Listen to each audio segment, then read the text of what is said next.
Samedi, un recruteur djihadiste a été arrêté à Nice. Il voulait faire passer une Française de 16 ans en Syrie. Depuis une quinzaine de jours, 3 autres jeunes filles ont été mises en examen alors qu'elles se préparaient elles aussi à partir. Bonjour Didier François. Bonjour. Vous êtes le spécialiste des questions de défense, de renseignement et de terrorisme d'Europe 1.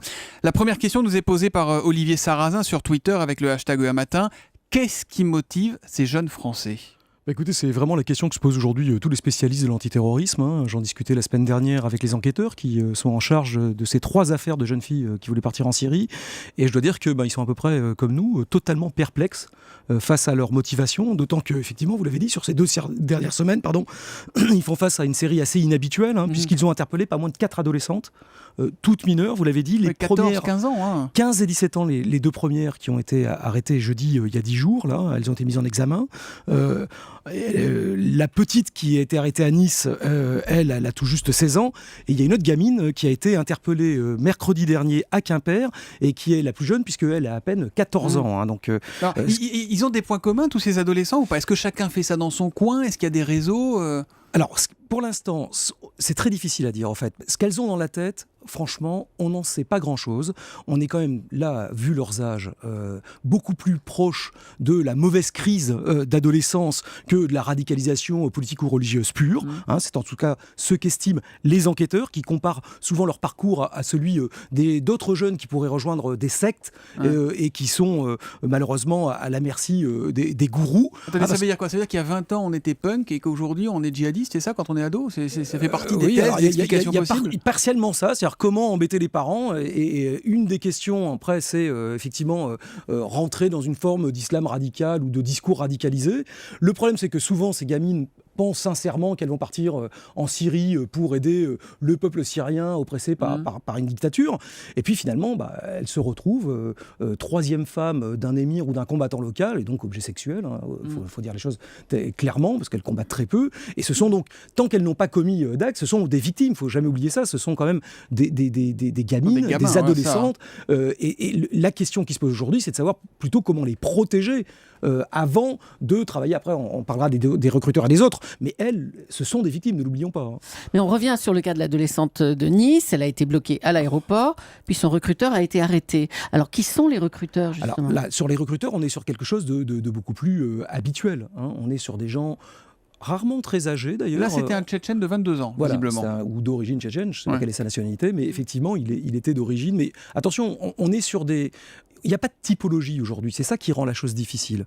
Le mois dernier, c'était une Française convertie de 45 ans qui venait de Tours.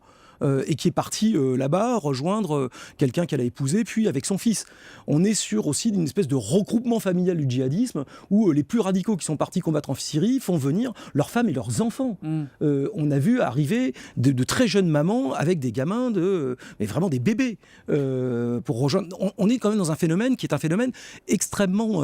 alors, on n'est pas non plus sur des énormes masses, on est sur un flux compliqué d'un point de vue de l'antiterrorisme de 900 personnes, c'est ce qu'a dit Bernard Cazeneuve chez Jean-Pierre Elkabbach vendredi. Depuis le début du conflit en Syrie. C'est un chiffre qui est vérifiable, qui est crédible, ça, ou c'est un peu au doigt mouillé ? Alors, c'est évidemment toujours un peu au doigt mouillé, dans la mesure où on n'a pas l'ensemble des identités. Enfin, en tout cas, on essaye de les trouver, puisque le risque est toujours le risque de retour. Donc, évidemment, les services de renseignement travaillent d'arrache-pied à repérer, ce qu'on appelle cribler, donc à faire du criblage, à savoir qui est passé et qui est passé à l'acte.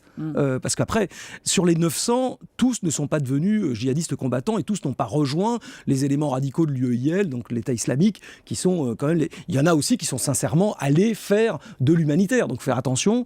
Le problème, c'est de trier tout ça, et ça, c'est pas simple. Didier, vous dites qu'il faut faire attention au risque de retour.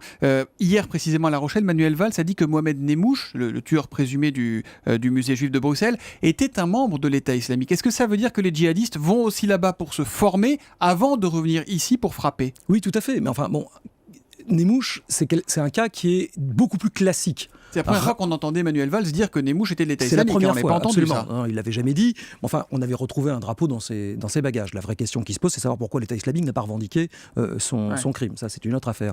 Mais on est sur un cheminement plus classique. Lui, il a été recruté en prison en France. Il est parti là-bas. Il était repéré Il a été signalé sur son retour, un peu perdu pendant quelques temps, puis réattrapé. Donc là, on est sur de la filière, dirons-nous, qui est plus identifiée, ce qu'on appelle dans le radar. Le risque avec ces jeunes adolescents, c'est qu'en fait, ils sont un peu auto-radicalisés. Ils ne sont pas directement toujours sur des filières. Ils arrivent là-bas plein de bons sentiments, donc ils n'ont pas été repérés. Et c'est là-bas qu'ils sont récupérés par les groupes les plus radicaux qui, eux, ont mis un filet le long des frontières où ils les attrapent, ils les trient, parfois ils les exécutent s'ils n'ont pas confiance, ils pensent qu'ils vont venir les espionner. Et ensuite, là, le risque, c'est qu'on ait des gens qui reviennent et que l'on ne connaît pas, que l'on n'ait pas décelé on en les a amont. pas vus à l'aller, en Voilà. fait. Donc le risque est là.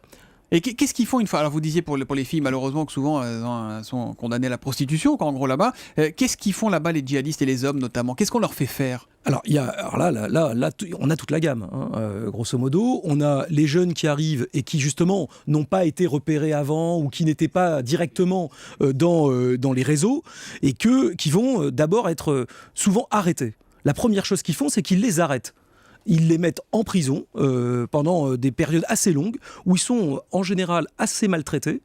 Et là, ils les testent pour voir si ils sont solides ou pas. Ceux dont ils pensent qu'ils peuvent être des agents des services de renseignement occidentaux, ils les exécutent. Les autres, Au ensuite, moindre doute, quoi. Au moindre doute, mais il y en a quand même quelques-uns.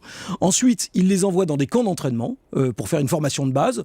Là, ceux qui les intéressent le moins, ils vont les envoyer en chair à canon. On a quand même plus d'une trentaine de Français qui ont été tués comme ça, qui sont partis au combat. Et puis ceux qui les intéressent, alors là, ils vont les garder, ils vont commencer à leur faire des petits travaux de garde et puis des petites opérations, et puis ils vont monter petit à petit dans la hiérarchie jusqu'à le risque de retour.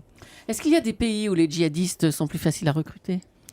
Oui, la France en fait partie. La France fait partie des pays où il y a effectivement proportionnellement, encore une fois, on est 900 sur un pays de 76 millions d'habitants sur 3 ans. On est 66 millions, 66. 66 millions, voilà, à la louche. La Grande-Bretagne et la Belgique, étonnamment, par exemple, en termes de proportion, est extrêmement touchée. Merci Didier François d'avoir répondu aux questions des auditeurs d'Europe 1 ce matin. Merci, bonne journée à vous. Je vous en prie.